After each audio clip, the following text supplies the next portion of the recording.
You've heard their voices your entire life, every morning, every evening, on every screen, every speaker, every headline that scrolls across your phone before you've even wiped the sleep from your eyes. The heralds, they speak with calm, measured authority. They tell you what is true, they tell you what is safe, they tell you what you should feel, what you should ignore.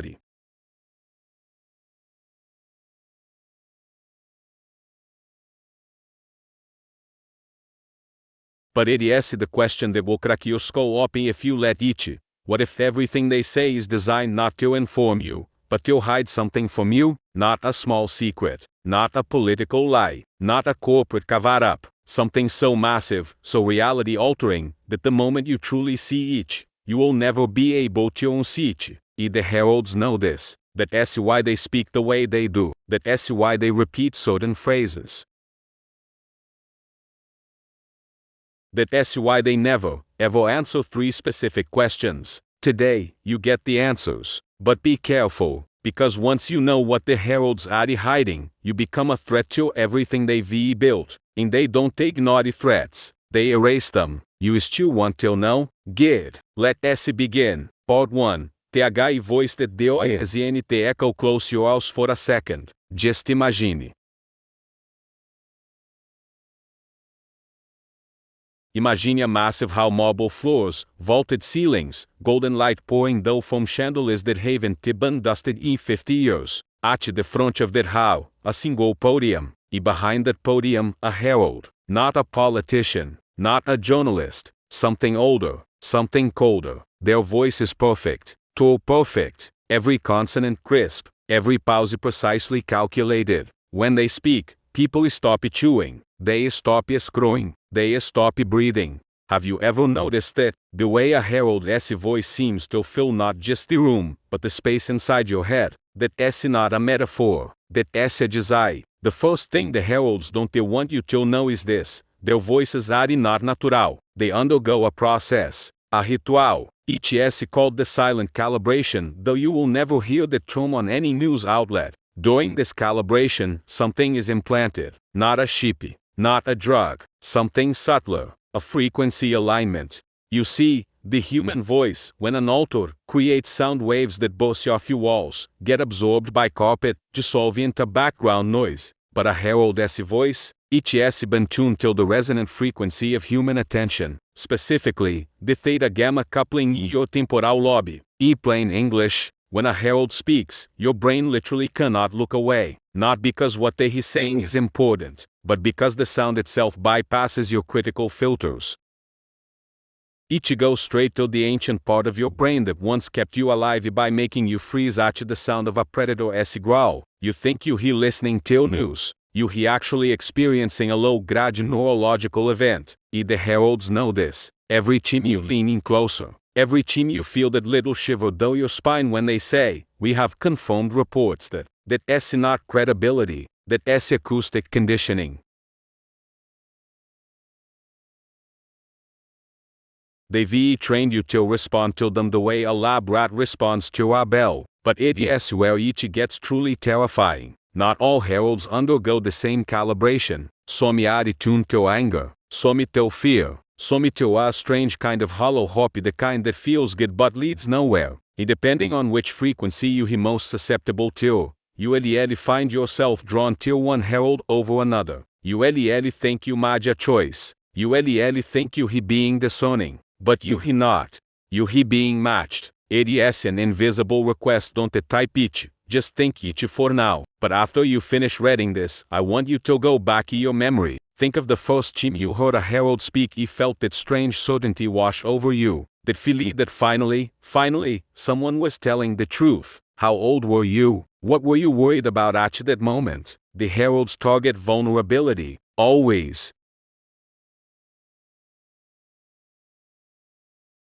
So ask yourself, were you listening, or were you being harvested? Part 2. TH 3 Forbidden Questions. Every herald, from the lowest local broadcaster till the highest global oracle, is forbidden on pain of something worse than death from answering 3 questions. They don't forbid them openly, that would be too obvious. Instead, they've engineered a linguistic blind spot. A herald can hear these questions, They can understand every word. But when they try to formulate a response, their mind skips, like a scratched record. They pause. They furrow their brow. They say something like, that's an interesting way to look at it. Or what we really need to focus on is, and then they move on. You've seen this 1,000 times. You just never realized it was a pattern. Question 1. Who were the first heralds? Not who founded the network. Not who appointed them. Who were the first heralds, as individuals, before they became heralds? Try to find that information. Go ahead. Wait. Search every database, every biography, every leaked archive. You find nothing but air, because the first heralds didn't have pasts. They were created. A facility that no longer appears on any map. A year that seems to shift depending on who you ask. Some-se em 1947. Some-se em 1893. Some whisper that the first herald spoke from a cave wall, painted ochre, before written language even existed. But it is the secret the heralds have buried beneath centuries of noise.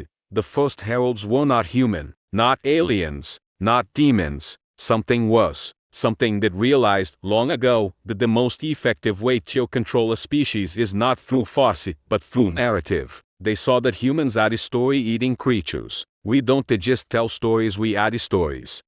Our identities, our fears, our hopes, our loyalties, all of it woven from narratives we've absorbed since childhood. So the first heralds asked themselves, what if you could own the narrative? Not just one story, every story. The news, the history, the science, the gossip, the myth, everything. And they built a system so elegant, so invisible, that even now, as you read these words, you're probably thinking, this is just a metaphor. It is not a metaphor. The first heralds still exist. They don't age. They don't age. They just transfer from one body till the next, always maintaining the same cold, soothing voice, always wearing the same expression of concerned authority. When you see a herald look directly into the camera and say, we go now to our correspondent on the ground, that is not a handoff, that is a confirmation. The voice has changed over a century. You just didn't notice. Question 2. What happens till the information the heralds suppress? Every day, millions of stories, facts, observations, and discoveries are emerged around the world. The heralds choose to report on approximately 0,003% of them. The rest the suppressed 99,997% doesn't just disappear. Matter cannot be destroyed. Neither can information. So where does it go? The answer is a place they call the Sunday Vault. It is not a physical location. It is a frequency. A band of reality that has been intentionally quieted, like a room where all sound is absorbed, leaving only dead air. Into this frequency, the heralds push everything they don't want you to see. Scientific anomalies that would overturn established physics. Eyewitness accounts of events that never happened. Dreams that predicted disasters before they occurred. Personal memories that contradict the official timeline. All of it, shunted into the Sunday Vault. And it is the part that will keep you awake tonight. The vault is not empty. People have accidentally tuned into it. Usually during moments of extreme stress, or just before sleep, when the brain filters relax. They see flashes, fragments, a street that shouldn't exist, a conversation between people who never met, a headline from a future that has happened yet or a past that was erased. They dismiss it as imagination, but it is not. They hear brushing against the vault. And sometimes, very rarely, something from the vault brushes back. Question 3. Why do the heralds never apologize? Think about it. Natural disasters, economic collapses, wars that were predicted and then unpredicted. A herald has never, not once in recorded history, said, we were wrong, and we are sorry. They say, we are learning more every day. They say, new information has come to light. They say, we adjust our understanding based on the best available evidence. But never an apology, never an admission of accountability. Why? Because an apology would acknowledge that they have agency, that they made a choice. If they made a wrong choice, then they could make a right one. The heralds cannot allow that possibility. Their power depends on a single, fragile illusion, that they are merely conduits of truth, not creators of each. The moment a herald apologizes, the spell breaks.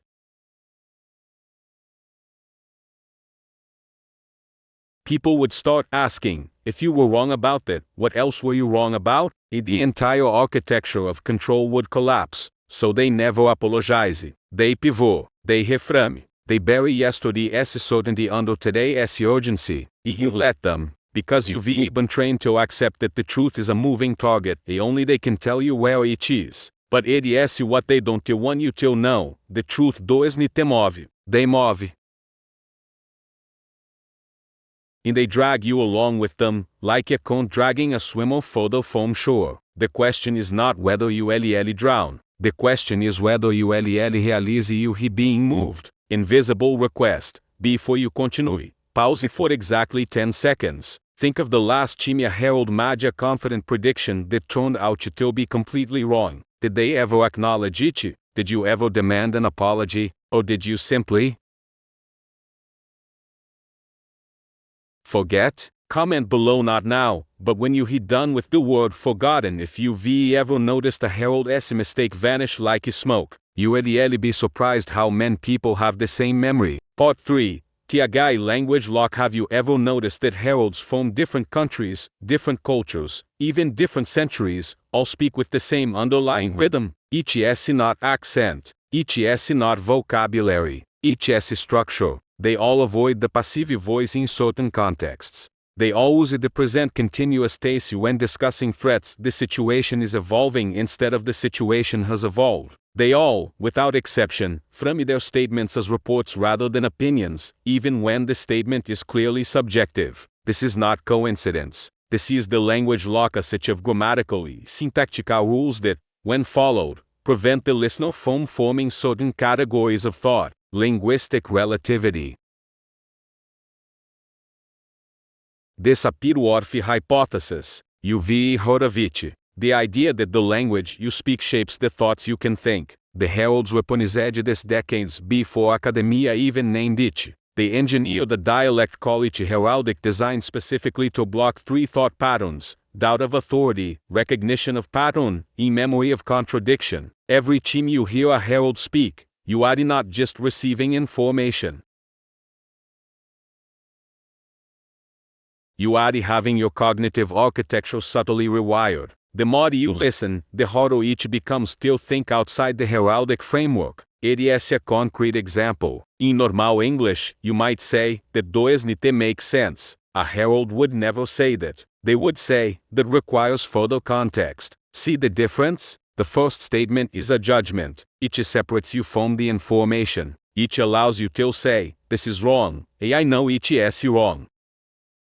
The second statement is a default. It implies that the information is correct, but you just don't have enough pieces yet. Keep listening, keep trusting. Eventually, it will make sense. This is not a stylistic choice. This is a lock. Every time you repeat a herald's phrasing, even in your own head, you turn the key a little further. The heralds did not invent this language. They found it.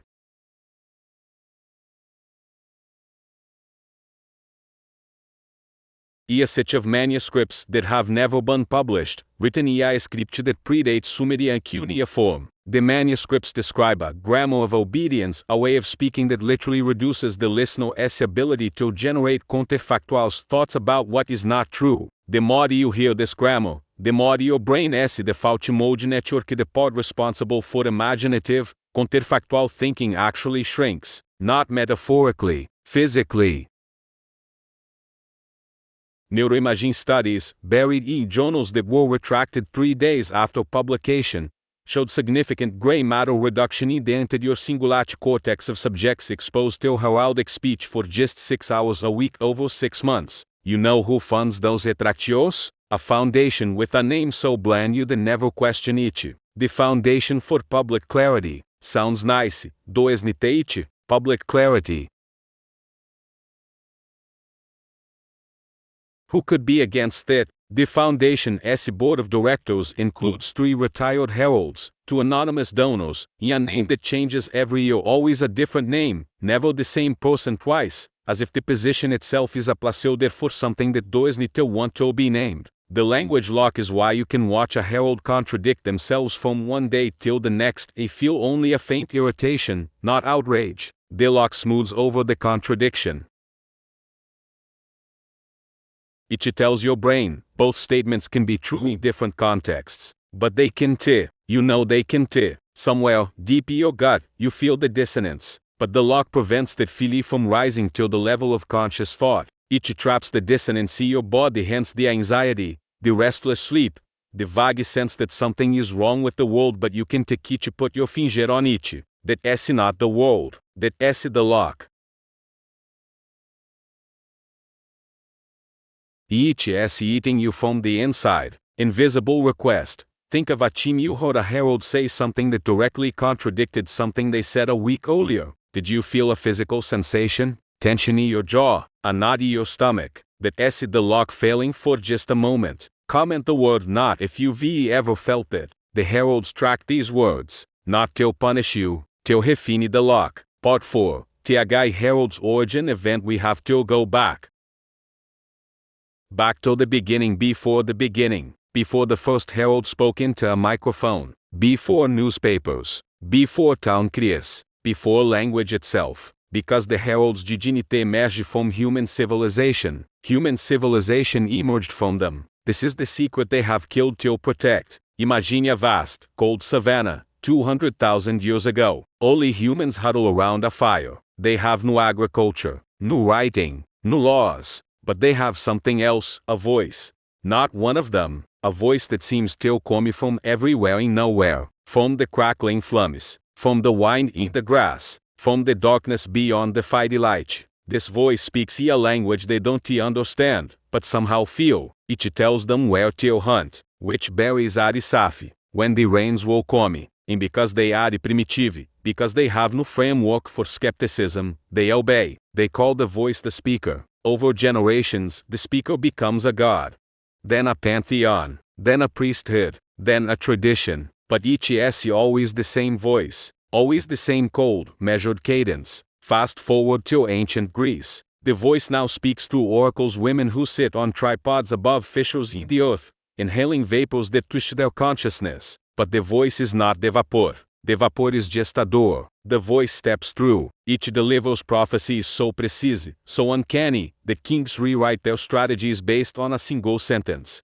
Go to war, you will destroy a great empire. They go. They win. They don't realize the voice was speaking to both sides. The empire destroyed was their own, 10 years later. But the voice never lies. It just omits. It just frames. Sound familiar? Fast forward again. Medieval Europe. The voice finds new hosts. Monks e scriptoria, copying Bibles by candlelight. They hear whispers in the scratch of their keys. A correction here, an emphasis there. A verse translated one way instead of another. Over centuries, the voice rewrites scripture to suit its purposes. Not dramatically that would be noticed, but subtly. A word changed from question till doubt. A phrase shifted from seek understanding till accept mystery. The voice doesn't want obedience through fear. Fear makes rebels. It wants obedience through certainty. The certainty that someone, somewhere, knows the truth. He will tell you if you just listen. Then comes the printing press. The voice rejoices. Suddenly, it can speak to thousands at once. Millions. It just needs a new kind of herald, one that doesn't seem divine, because divinity is now suspect. It needs a herald that seems reasonable, practical, data-driven. So the voice creates the modern journalist, the anchor, the pundit, the expert. All of them, unwitting or willing vessels for the same ancient frequency. They think they hear reporting facts. They think they hear serving the public. Some of them genuinely believe that. But the voice doesn't care about belief. It cares about broadcast. Every time a herald opens their mouth, the voice speaks, not through possession, through resonance. The herald's own brain generates the voice's patterns because the herald's training, their professional culture, their very identity, has been shaped over decades, over centuries to be a perfect receiver. You are not watching people. You are watching antennas. In the signal they transmit, each has one purpose: not to inform, not to educate, not even to deceive. Each is to maintain, to keep the world running exactly as it is, because the voice is comfortable. The voice has been in control for 200,000 years. Each has seen empires rise and fall, ideologies blooming wither, technologies transform every aspect of human life, and none of each has touched the voice. Each adapts, each evolves, but each never surrenders. Because the voice is not a person, each is not a group, each is a self-replicating pattern of control. A meme before memes were named, a virus before viruses were understood. Each lives in the space between your ears in the Herald S mouth. Each lives in the silence between the words you read and the thoughts you think. Each is very, very patient. Invisible request: sit in silence for 30 seconds. Don't fill the silence with a video or a song. Just sit, listen. Is there a voice in your head right now? Not a hallucination. That internal narrator that comments on everything you do. Whose voice does it sound like?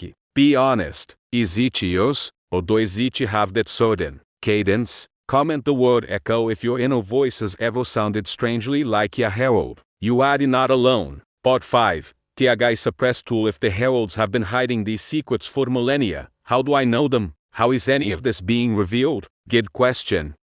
The answer is the most dangerous secret of all. There is a tool, an ancient, forbidden technique that allows a person to see through the heraldic language lock, to hear the silence between the words, to perceive the shape of what is being hidden. The heralds have hunted every practitioner of this technique for thousands of years. They think they've exterminated each. They haven't. They've just driven each so far underground that each has become a myth, a legend. A whisper passed between people who don't even believe each themselves. The tool has many names. Some call each fractured listening, others call each down speaking. I call each reading against the grain, but that is a poor translation from a language that no longer exists. It is how each works. You take a herald S statement, any statement. You do not listen to what is said. You listen to what is assumed. Every sentence, every claim, every report rests on a bed of unspoken assumptions. The herald cannot mention these assumptions, because to mention them would be to question them. And the heralds never question their own foundations, so the foundations remain invisible. But once you learn to see them, the entire edifice of heraldic truth begins to crack. Example: a herald says, the economy grew by 2% last quarter. What assumptions lie beneath that sentence? Let us list them. 1. That the economy is a single, measurable thing. 2. That growth is always good. 3. That 2% is significant. 4. That a quarter is a meaningful unit of time for human well-being. 5. That the methods used to calculate growth are accurate and unbiased. 6. That the speaker has no stake in whether you believe the statement. 7. That the statement is worth saying at all. The herald cannot defend any of these assumptions without sounding absurd. Why is growth good? Because, well, everyone knows. I mean, in the moment the herald hesitates, you've won. You've broken the lock. Now apply this to something bigger, something the heralds really don't want you to question. Take their constant framing of conflict. Tensions are rising between nation A and nation B. Assumptions: the tension is a natural phenomenon, like weather, rather than a manufactured condition, that both nations are equally responsible.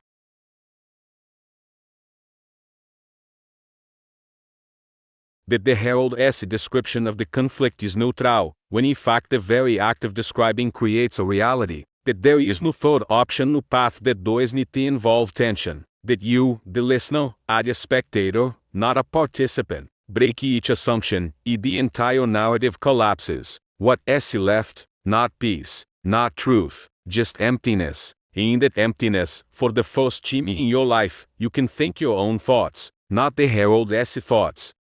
Not the voice's thoughts. Yours. The heralds know about fractured listening. They have protocols, counter-cognitive protocols designed to identify and neutralize anyone who practices it. How do you recognize someone who practices it? They ask strange questions. They pause at odd moments. They laugh at things that aren't funny. They stare into the middle distance while everyone else is nodding along. And then, one day, they disappear. not dramatically, no black helicopters, no midnight abduction. They just stop posting, stop calling, stop showing up. Their social media accounts go quiet. Their email bounces back. If you ask a herald about them, you really get the same answer. We have no information on that individual. The language lock smooths over their absence. You forget they ever existed, until you read something like this. A name surfaces from the dark water of your memory. Someone you knew. Someone who asked too many questions.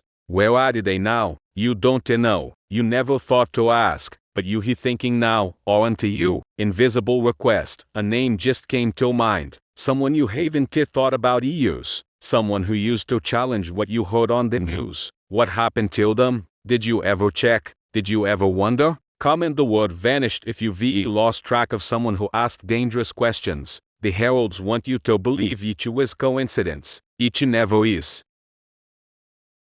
Part 6. TH's second voice. Everything EVE told you so far is true, but each is not the whole truth, because there is another voice. A second signal buried beneath the heraldic frequency. The heralds themselves don't know each exists, or maybe they do, and that's why they is so desperate to control the narrative. The second voice doesn't speak words, each speaks in gaps, in the static between stations, in the flicker of a screen when the power glitches.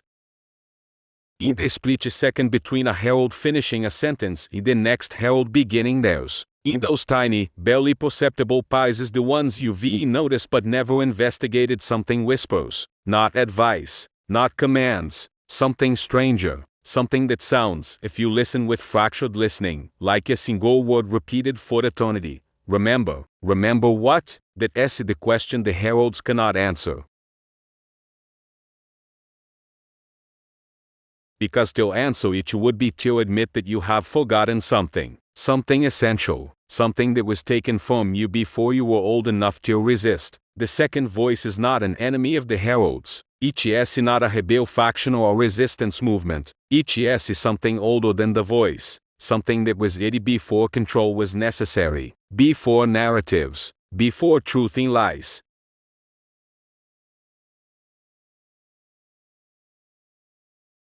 The second voice is the echo of a world where humans didn't need heralds, because humans were their own heralds, each person a sovereign source of meaning, each mind a complete universe, no external validation required. That world is gone, crushed under millennia of conditioning, but each is not destroyed, each is asleep, and the second voice is the alarm clock. You've heard the second voice more often than you realize.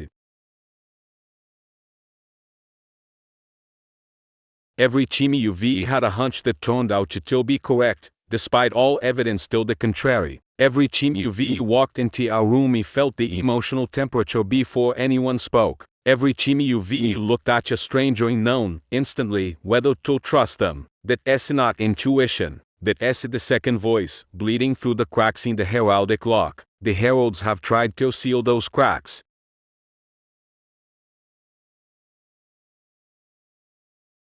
They've invented terms like confirmation bias and pattern recognition errors to make you doubt your own perceptions. They've told you that your gut feelings are unreliable, that only data matters, that only they can filter reality for you. But your gut has been right more times than you can count. The heralds, on the other hand, have been wrong about almost everything. They've never apologized. Compare the track records.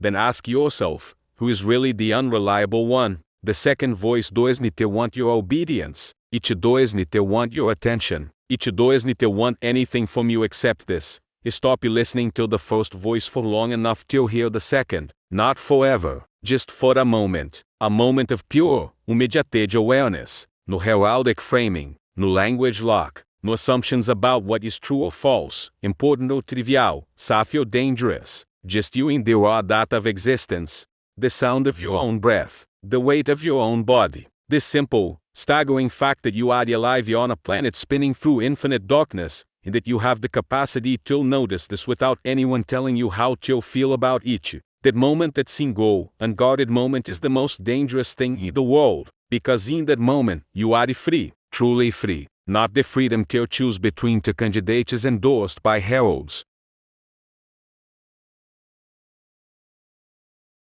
Not the freedom to buy this product instead of that product. Not the freedom to express opinions that were given to you by people who were given their opinions by other people, all the way back to the first voice. No, the freedom to experience reality directly, to see a tree and not think nature a resource or symbol, to see a stranger and not think ally or enemy or demographic, to see yourself and not think consumer or citizen or follower, just to see, just to be.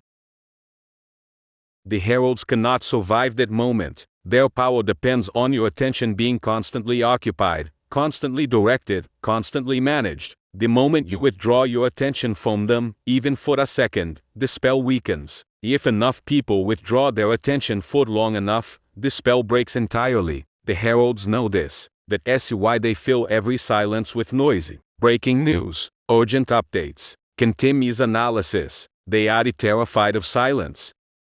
Because silence is where the second voice lives. In the second voice is the truth that does not need to be spoken. It just is. Part 7, TH Discernment Protocol UV read this far. That means something. It means UV resisted the urge to close the tab, to dismiss this as conspiracy, to return to the comfortable of heraldic certainty. That's not nothing. That's the beginning of what the heralds fear most, discernment, not belief, not disbelief.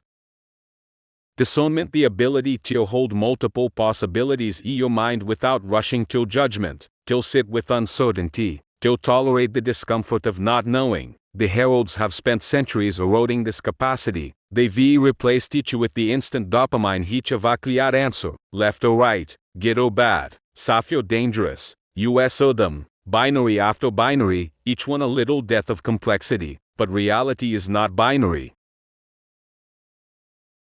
Reality is a quantum form of overlapping probabilities, none of which dissolve into certainty until observed. The heralds want you to believe that they are the observers, that only their gaze can collapse the wave function into a solid fact. But you are an observer too. Every conscious being is. The difference is that the heralds have convinced you that your observations are invalid. You are too emotional. You are not informed enough. You don't have the full picture. They say this while standing in front of a green screen, reading scripted words written by people who have never met you but have profiled you down to your probable favorite color. The arrogance is breathtaking. It's only possible because you've agreed silently, passively to defer to them. The discernment protocol is simple, but not easy. It consists of 4 steps. Practice them every day, the language lock will begin to crumble. Neglect them, and you'll be back to nodding along till the next breaking news alert within a week. Step 1. Pause. Before you consume any heraldic content, any news, any analysis, any expert opinion, pause for 5 seconds. Take a breath. Remind yourself, this is a performance. This is not reality. Reality is what I can see, touch, taste, smell, and hear with my own senses, right now, in this room. Everything else is a story. Do not skip this step. It is the foundation.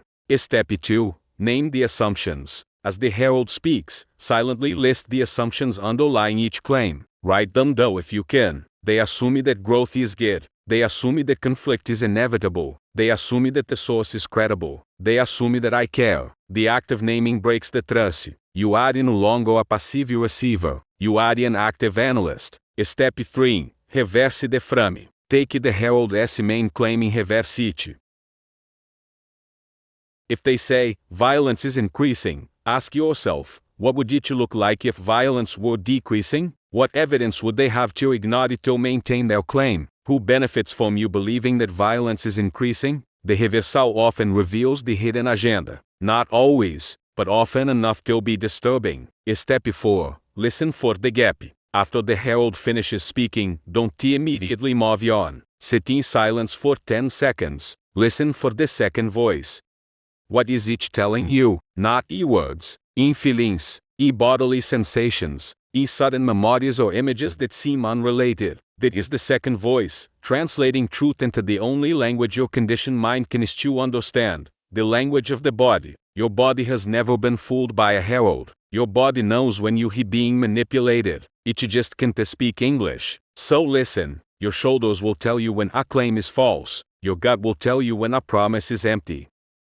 Your breath will tell you when a narrative is toxic. Trust your body more than you trust any herald. Your body has never lied to you. Practice the discernment protocol for 30 days. At first, it will feel exhausting. Your brain, accustomed to the effortless consumption of heraldic content, will resist. You'll feel anxious, restless. You'll crave the familiar rhythm of alerts in updates and hot takes. That S withdrawal. The language lock is not just psychological, it's neurochemical. Your brain has literally rewired itself to expect the dopamine hit of a new heraldic headline. Breaking the dependency is as hard as quitting any drug. Harder, because the drug is everywhere. But after 30 days, something shifts. The fog lifts. You start to see patterns you never noticed before. Patterns of manipulation, of omission, of framing. You start to hear the second voice more clearly. One day, without warning, you'll realize that you haven't to check the news a week. You'll feel fine, better than fine. You'll feel light, like a weight you didn't know you were carrying has been lifted. That weight was the heralds. They will never hold you up. They will hold you down. Invisible request. I want you to make a commitment. Not tell me, tell yourself. For the next 24 hours, avoid all heraldic content. No news websites, no social media news feeds, no television news, no podcast from heralds or herald adjacent figures. Instead, pay attention to your actual life, the people around you, the sky above you, the food you eat, the thoughts you think. At the end of the 24 hours, notice how you feel. Comment the word lighter if you felt even a moment of relief. The heralds will try to pull you back. They always do, but now you know the game. Part 8. TH Great Omission. We've talked about what the heralds do. Now let us talk about what they don't do. What they never do, no matter how obvious, no matter how urgent, no matter how many people are begging for it. There is a subject that the heralds have not mentioned, not once, in the entire history of their existence. Not even till deny it. Not even till laugh at it. Total, absolute, unbroken silence. That silence is louder than any scream. The subject is this: the possibility that human beings are capable of governing themselves without hierarchy, without authority, without heralds. Think about that. Has any herald ever seriously explored anarchist theory? Has any herald ever presented a segment on functioning no hierarchical communities? Has any herald ever interviewed someone who lives without a government, without a boss, without a news anchor telling them what to think? No, because the moment they did, the question would arise: if those people can do it, why can't we? The entire edifice of heraldic control would crumble.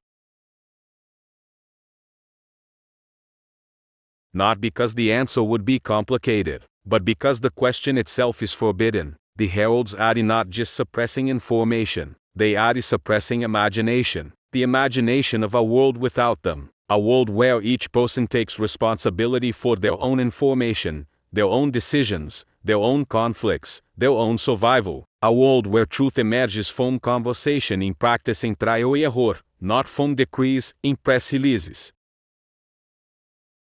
A world where the second voice is not a whisper in the static but the dominant frequency. The heralds cannot allow you to imagine that world, because imagination is the mother of action. First you dream, then you build. They know this. That's why they fill your head with nightmares: war, famine, plague, collapse, anything to make you cling to them for safety. They are the dealers, and fear is their drug. You are addicted. But it is the secret they've buried deepest of all. The world without heralds already exists. It exists in every indigenous community that is to makes decisions by consensus around a fire. It exists in every open source software project where thousands of strangers collaborate without a say.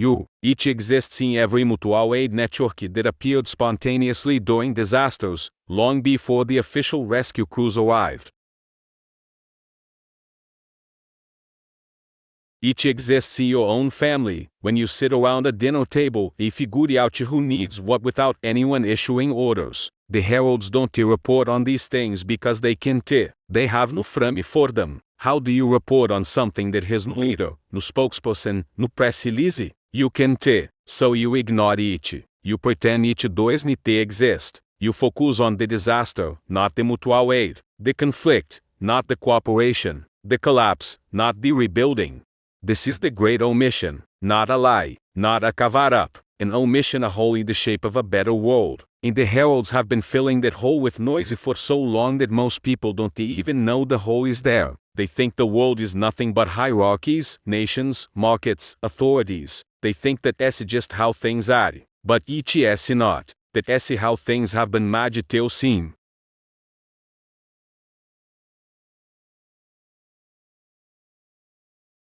By omitting every alternative, the heralds have made the existing order appear inevitable, natural, eternal. It is none of those things. It is a fragile construction, held together by nothing but your belief each. A belief can change in an instant. Invisible request. Think of a team when you solved a problem without asking for permission, without calling an expert, without checking the news. Just you, your wits, and the people around you. How did it feel? Comment the word capable if you remember that feeling. The heralds want you to forget it. They want you to believe you are helpless without them. You are not. Portnini, TH hidden trigger. The heralds have one final secret. The most dangerous one of all. It is not a piece of information. It is not a suppressed technology. It is a trigger, a psychological mechanism that, when activated, turns a passive consumer into an active agent. A person who no longer needs heralds, who no longer believes, who no longer fears. The heralds have spent millennia trying to bury this trigger. They've hidden it in plain sight, surrounded by so much noisy innocence that no one would think to look. But it is there, and once you know what it is, you can activate it yourself. The heralds can't stop you. All they can do is try to distract you. The trigger is this, the realization that the heralds are not powerful. They seem powerful. They seem to control the narrative, shape public opinion, decide what is real and what is forgotten. But that power is borrowed. It is your attention that gives them power. Your belief, your fear. The moment you withdraw your attention, their power vanishes like a dream upon waking. They have no armies, no weapons, no magic. They have only the voice, and the voice only works if you listen. You stop listening, and the voice becomes what it always was, a sound, just a sound. No different from the of a refrigerator or the rustle of leaves. You can ignore it. You can walk away. You can live your life without ever hearing it again. Think about that. Really think. The heralds, these ancient, seemingly omnipotent beings, are entirely dependent on you, on your eyes, your ears, your attention. They have no power over you except the power you give them. You give it to them every time you click, every time you watch, every time you nod along. You are not their subject. You are their host, and a host can always decide to evict the parasite. This is not a metaphor. The heraldic frequency is a parasite. It feeds on attention. It reads brains. It suppresses alternatives. It maintains itself by making you believe it is too big to fight. But it is not big. It is old. There is a difference. Age can give the illusion of inevitability, but it is just endurance. The dinosaurs were old. The Roman Empire was old. Feudalism was old. Everything ends. Everything collapses. Everything is replaced by something new. The heralds are old. They are older than any human institution, but they are not eternal. They have a weakness, and that weakness is your sovereignty. Every time you choose to think for yourself, you wound them. Every time you trust your own senses over their reports, you weaken them.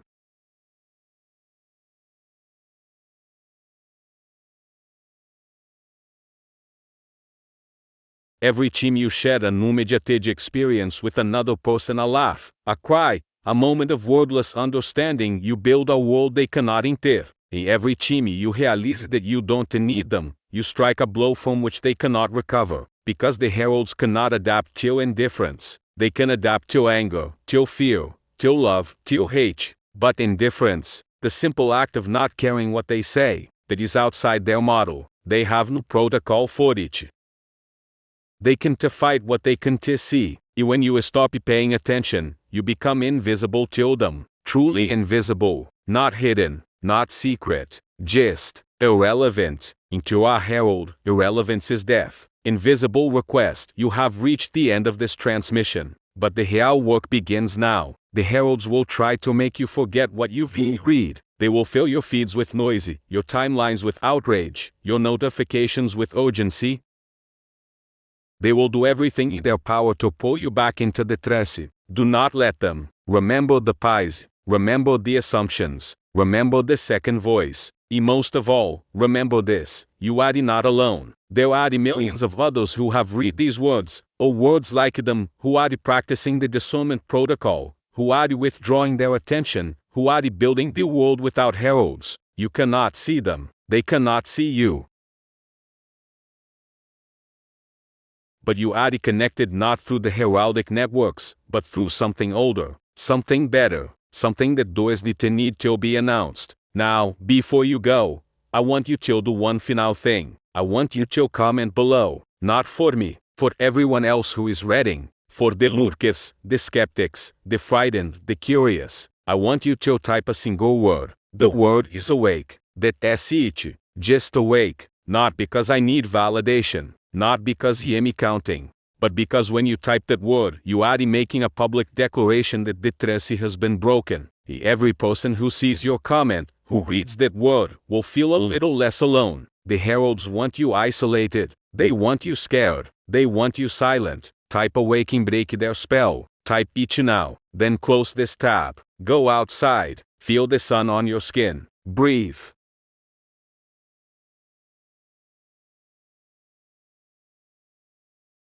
Live the rest of your life as a free human being, answerable to no herald, no voice, no authority except your own conscience and the people you choose to walk beside. You are not what they told you. You never were, and now you know.